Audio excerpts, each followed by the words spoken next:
Hello, it's Nick and Shirley again. Up in the corner, That's Shirley, and this is me talking. And we're parked up now in the motorhome at Arromange. Just outside Arromange, by the 360 cinema.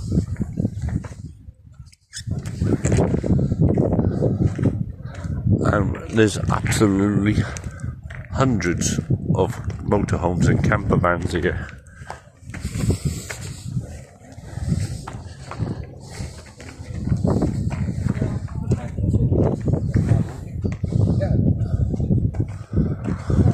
Yeah, I don't think you will get through anyway. It's not glass on. Let's get through the motorhomes.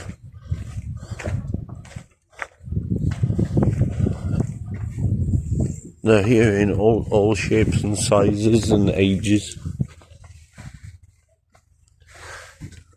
Mine's a 24 reg, 2024. And we have facilities for filling the water tank.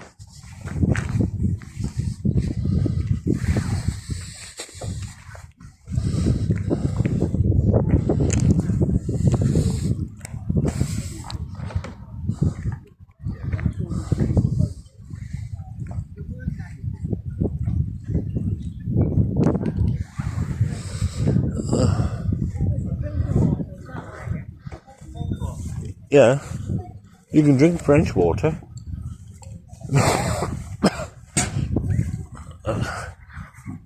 There's never been a problem with French water.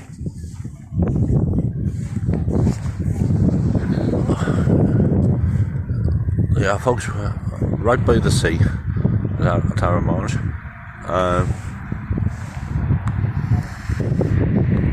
I'll just zoom in.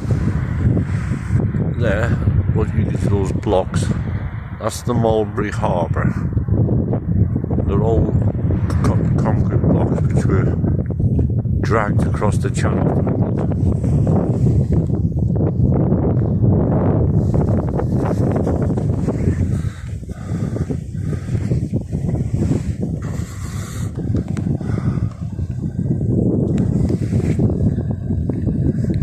There's Shirley doing an impression of a stormtrooper.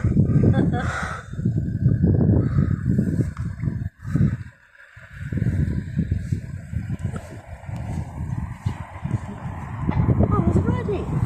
Yeah.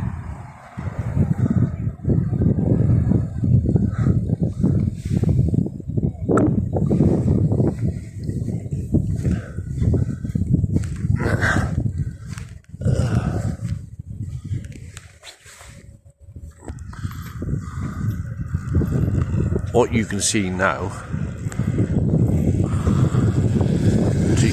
what might look like to you just moldable iron girders,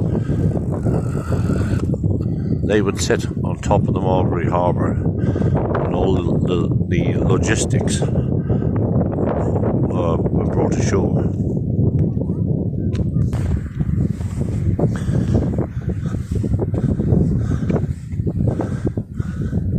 Right, good people, you've all seen the war films, if you're my age, and you would have all seen the films that had poles and spikes sticking up in the fields, just like these. It's called Rommel's asparagus. They were primarily to stop gliders.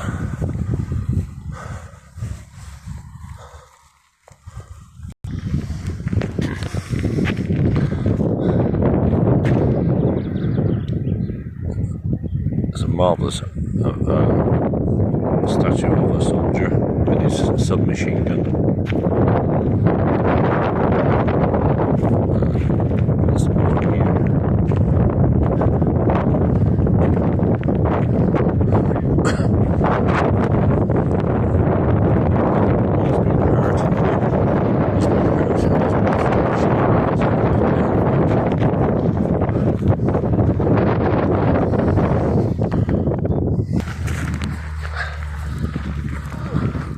Yeah, folks, that's the town of Arromange. And as you can see, it's a lovely, lovely evening. It's a bit breezy, but it's still nice.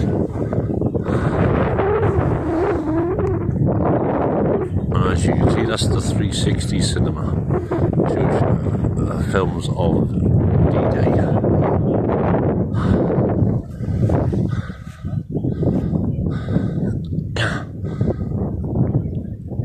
And there's Shirley taking in the evening air.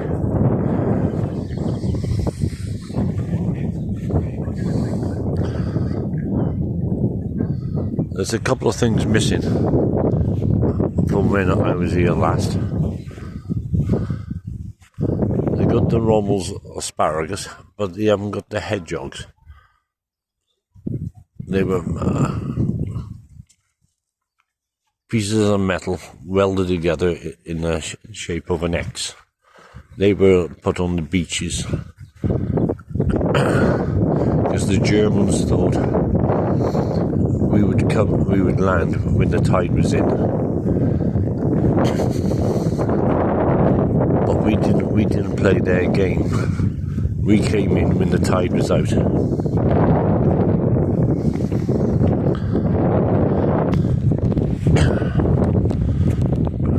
Right, folks, you would have seen in all the war films where they had curly barbed wire. Now, why was it curly? Why wasn't it straight and pulled tight? Well, if you imagine this netting was barbed wire, I can probably put on it and I'd be able to climb over it easily.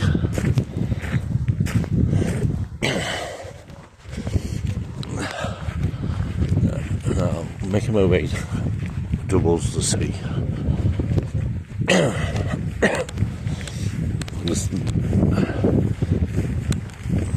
This is how it would have been back in 1944. Well, they would have had barbed wire, not razor wire. But as you can see, it's curly. Now, if I put my foot on it, it's going to bend and do all sorts.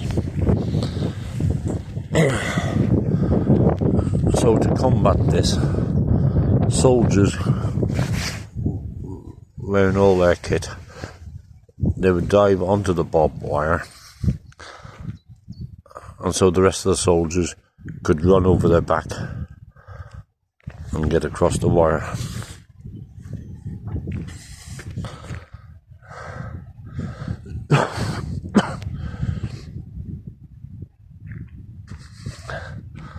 And as Field Marshal Rommel once said, the sea looks calm and gentle,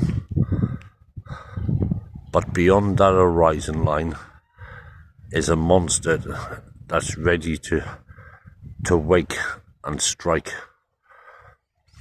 And that monster did wake up, and on the 6th of June 1944, that monster struck.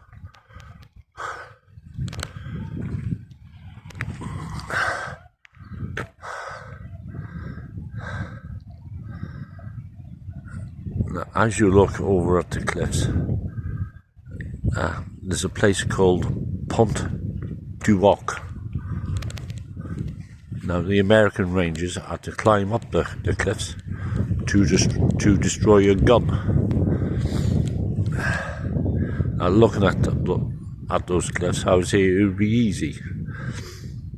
But then there's nobody firing at me at the moment.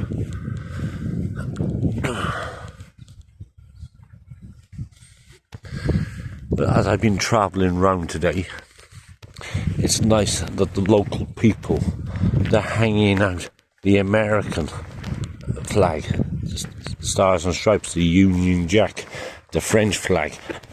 Some have even flown the German flag. Now, I don't have a problem with that, because there's always two sides to every story.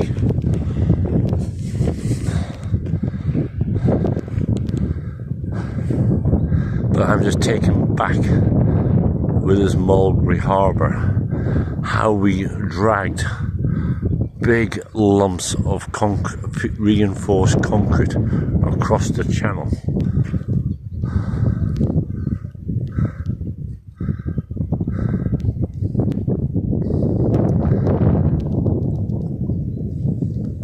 We had to do this once the beaches had to be cleared.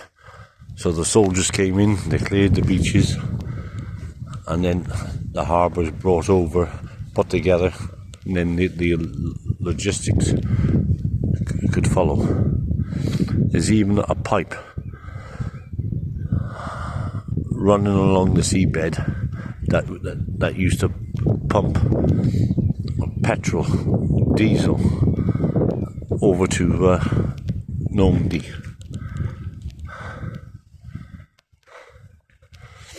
I don't confess to know a lot about World War II, but what I do know, I will tell you.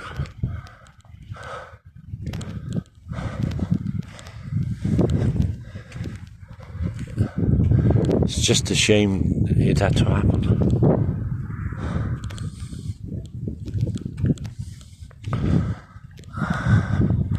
I'll go and find Shirley. As you can see, Shirley is not able to do much walking. So I'm going to go over it. And I'm going to walk behind her. And I'm going to pretend I'm walking further away. And then I'm just going to try and give her a kiss.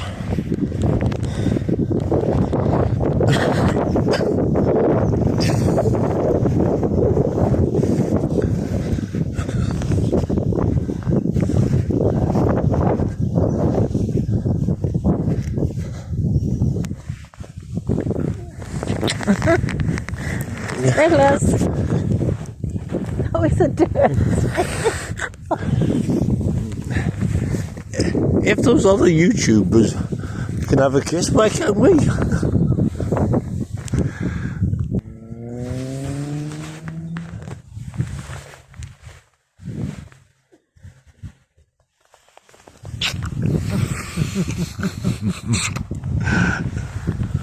Oh, the camera case was a shot. I can't reverse the camera on this. Why?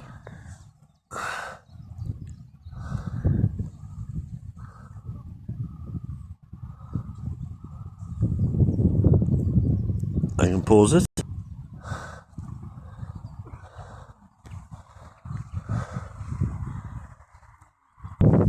Shirley's just posed a question, so I'm going to find out the answer.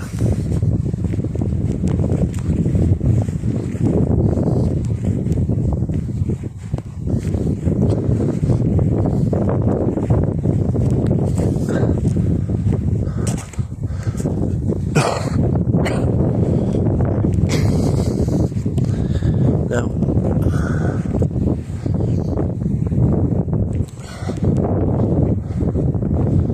a question I was always asked when I came to Normandy, when I was coach driving, is would D-Day have taken place if Dunkirk had not happened? The answer is simply no. 350,000 men were lifted off the beaches of Dunkirk. So without them, normally D-Day landings would not have taken place.